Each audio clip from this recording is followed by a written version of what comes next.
Man, what a great job. I mean, Buzz is just one of one, man. He is he's a culture guy, and he gets his guys to play hard and grind it out, and they're down a really, really important piece. And they're still playing just tough and hard-nosed and elite-level basketball. That's a real credit to him and those guys. They're playing really hard, and they're really a really, really good team. I think top 10 or 11 team in the country. And they fought tonight. Couldn't be more proud of our guys. I love winning a game where we never felt great. We didn't feel great at any. There was no 60-second. Maybe there was a 60-second. There was no 3-minute run where we felt great, where we felt like we really got into a flow. And for our guys to win that game is really important. I like the way that we can win different ways. And proud of our effort on the glass, our effort on the defensive end, and we still can get so much better. So take any questions. Mark Jackson, another good offensive performance tonight, but also the 8 rebounds. I know that's been an important part of his game. Just what do you keep seeing from him there? Well, the best thing for Jackson, he missed his first 3, 4 maybe, give or take, and it's just fun to see growth, right? He could, you miss your first 3 or 4 shots, and you can start evaluating if you're having a night or not, and he didn't, and so he turns that kind of slow start into a night where he's pretty productive. I thought he's been consistently great on the defensive end. He's been consistently trying to grow his game on the toughness end. And for him to be in this game, like this particular game, the way this thing rolls and do what he did on the glass with 1 offensive and 7 defensive is massive. One of the things we've been talking about is our guards making a bigger impact. Ortega had 8 last game. Jax had 7 this game, and that is a massive difference maker for us on the glass. It's pretty great. Coach, you talked about how you wasn't as worried about assists, but you were more worried about leading to open shots, is what you said in the postgame the other day. And tonight it felt like in the first half that there was open shots, they just weren't falling.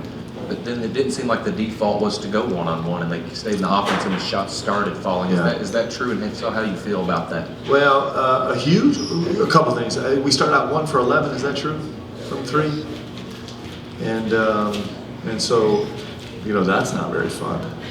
But it's we practice this every day. We've talked about this Bucks drill, this shooting drill we do every day, where we have to get to 140, and a lot of days it's 2-minute drill, and a lot of days, and it's continuous. And a lot of days you're looking up at the shot clock or the scoreboard at 1 minute, it's 55, and the guys just keep going, and they know that they're going to start making shots. And so to start, 1 for 11, who's my math major? It's 8%, 7%, and finish up solid 33% is pretty great. Especially against an unbelievable defensive team like this. I am proud. I love the fact that we got close to 30. I wish we got to 30. I did feel like the guys were, we never were flowing great offensively, but we just kept fighting until we kind of found some cracks. But I thought they were terrific defensively tonight. I thought they really caused some issues. It gives a sense of how potent we are offensively. You feel like it's a night where you just can't get a bucket and put up 81. It's pretty great. It's fun to have that team. Mark, just 2 games ago, you guys were kind of searching for answers on the glass. To out-rebound A&M, one of the best rebounding teams in the country, best offensive rebounding teams in the country by 10, and kind of dominate them physically at times. Just how impressive was that? It's awesome, isn't it? I was saying in one of the pregame things, I can't remember, you're really blessed as a coach when you have great students. And what I mean by that is our guys want to learn. Like when we point our guys in a direction, our guys go. Like it's unbelievable. And that sounds so simple, but it actually doesn't happen in basketball with very many teams. But when our guys dig into a focus, it might not be an immediate payoff in a day, but over the course of a week or 2 weeks or a month, these guys every single time have kind of answered the bell and actually got better.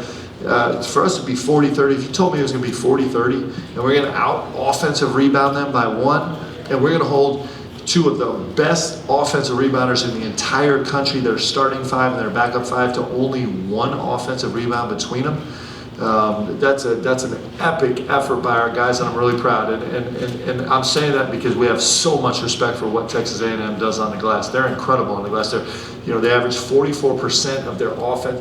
They offense rebound 44% of the opportunities. That's an insane number. And they came in there as #1 in the country. So. Mark, Texas A&M is a pretty tough opponent for Travis Perry to be forced to play maybe a little more. Seems to be getting more comfortable and even gave you, it looks like, a spark early. Yeah, TP is just like, he's terrific, isn't he? Against a really complicated defense. Like, this is not an easy defense to kind of figure out. Like, what our guys are pretty good at is they're pretty good at figuring out what they're seeing, and we're pretty good about coaching them. And when things change as much as they did with Texas A&M, that's the next step for us, is to be able to really change with the changes. But TP, it was big shots. Really big shots, right? It made us feel a whole lot better, and he's got no fear, and he's just going out to play, and it's fun. If you chart his trajectory, you just get to see these little steps that he's taken. We all get to see it. It's one of the great things about coaching and being fans that are really invested, which is BBN, is you actually get to see like the beginning and the middle and the growth, and we get to prognosticate about where they're going, and to see these guys grow is special. And TP is definitely do that. This is a high pressure game. It's a top 10 game against one of the best defenses in the country, and he was terrific. All the way in the back. Coach, in a game where there's plenty of opportunities for frustration to set in, what prevented it from happening tonight? Well, there was a lot of frustration. That's what Texas A&M does really well. Our guys, that's something that we'll continue to work on all season long. Is just our guys do a bunch of things. One is there was so much good happening on the floor. Like, we felt good on the glass all night long. In fact, in the first half, we gave up 2 offensive rebounds in the first half, minus 2 possessions, where we gave up 5 offensive rebounds in those 2 possessions. But like, there was so much good for us to keep talking about in timeouts, for us to keep focusing on. And I think when you kind of keep focusing on what you're doing well, I think it gives you some staying power. So, and our guys are pretty good about metabolizing frustration. They're pretty good at that, and which is massively important. If you're going to be a good team, you better be able to get rid of frustration. You better be able to just absorb it and spit it out, and our guys can do it. Go ahead, Theo. Mark, on the heels of that, how much of that is just based on the experience, the amount of experience you have in veteran guys who've kind of been through these situations? For sure, it's experience. For sure, that's a huge part. I would say that's secondary to our guys' connectedness. I think our guys and their focus. So our guys are unbelievably connected, and that gives them staying power. They care about each other. They want to fight for each other. They want to celebrate each other. And that connectedness, they want to help each other. And so that connectedness really matters. And our team's ability to focus on the challenge. Like, we know exactly what the challenge is. We know the challenge is that we're super frustrated right now. Okay, let's get that out, and let's move on to the next thing. The guys' focus is great, and their experience is also a huge part of it.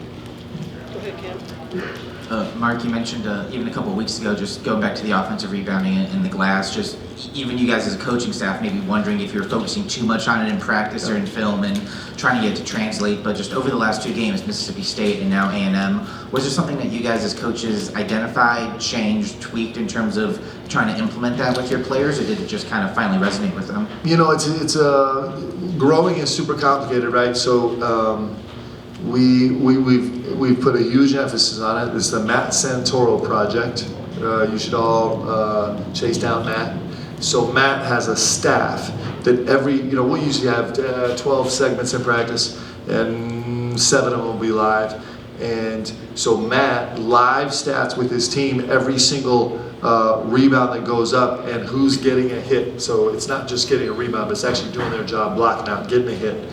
And then he makes an announcement over either the loudspeaker here up, so he'll be on the Jumbotron. When we practice here, it's actually quite entertaining. And then in the JCC, he has a megaphone. We actually, I don't know where he got this thing, but credit to him, he got a megaphone. And so he makes the announcement after every single segment. So we believe what you focus on broadens. And then our staff has done an unbelievable job about at the beginning cherry picking unbelievable efforts so our guys could see what it looks like to be successful, and now it's getting easy. And now the guys are having fun with it. And Matt Santoro is handing out a formal certificate. Our genius graphic designer, Addie Feldhaus, is making these incredible certificates. And after every game, the hit champion, on Thursday, we'll present the hit champ of this game with an official certificate. Ansley Almanor is 2 for 2. So we'll see if he goes 3 straight games. But I think once you focus on bronze, I think our staff and our players are doing a great job with it. It's pretty fun. It's really fun when you see these results, yeah.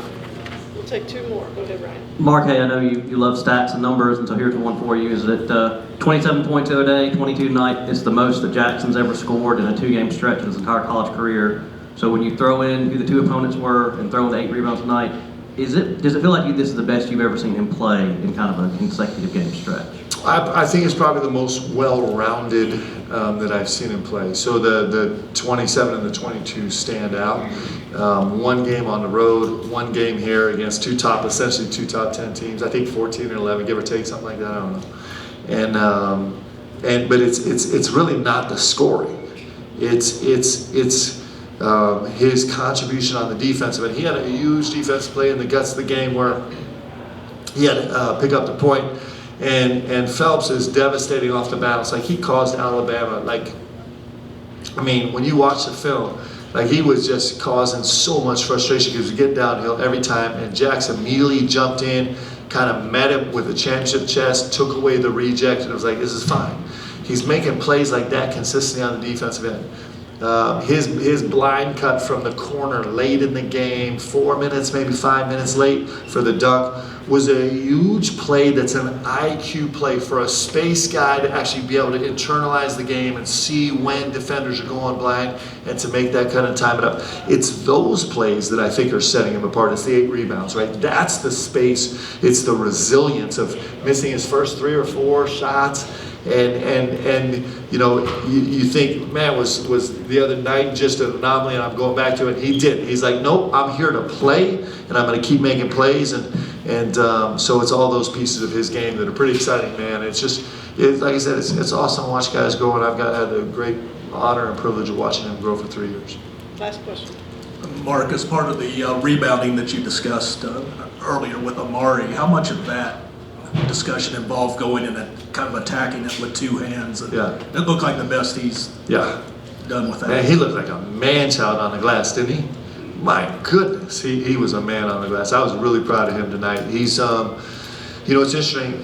So Amari's played at a much different level basketball for the last 3 years, and I think what's fun right now is he's been given permission by the whistle to actually use his physicality, which he couldn't use at Drexel. Like, it was a much different deal, right? It was kind of like, I'm playing against smaller guys. If I touch somebody, they're going to fall over. I'm going to get a whistle. So this adjustment for him now, where he's like, wait, I can run dudes over and it's okay. Like, it gets fun. I think he's having a great time, man, and he's fighting for his team. We talked about this after the last game, but he loves this guy. He got just a ginormous, I know that's not a word, but I'm going to use it anyway, a ginormous heart. And he was I thought he was brilliant today. I thought he was so good. He was just a commanding presence on the glass. He was a man among men. Like, that was a bunch of men on the court today. It was super cool. All right, thank you, everyone. Thanks, guys. Have a great night. Momentarily, and then our players will be available.